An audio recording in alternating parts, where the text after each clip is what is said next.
మీద ఈగ వాలితే దేశమంతా అల్లకల్లోలం. అదే హిందువుల మీద ఏం జరిగినా పట్టని తత్వం. ఇది భారతదేశంలో ప్రజలకే కాదు, బ్రిటన్‌లోనూ అదే ధోరణిలో ఉంది. బ్రిటన్‌లో జరుగున హిందువులకి నష్టం జరిగిన మనకేం పట్టదు.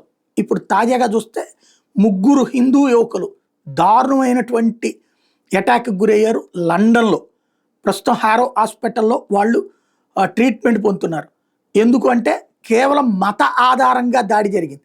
మీరు ఏ మతం అని అడిగి మరి హిందువులు అని చెప్పినందుకు వాళ్ళని కొట్టినటువంటి పరిస్థితి. ఇప్పుడు తాజాగా ఈ అంశాన్ని రేసిజం అన్నటువంటి పాయింట్లో చూడొద్దు అంటూ పోలీసులు అప్పీల్ చేయడం ప్రారంభించేశారు.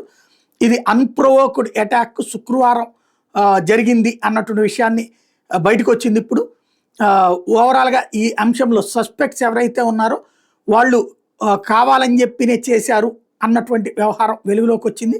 ఇంతవరకు ఏ ఒక్కళ్ళని అరెస్ట్ చేయకపోవడంతో ఇప్పుడు చర్చ ప్రారంభమైంది.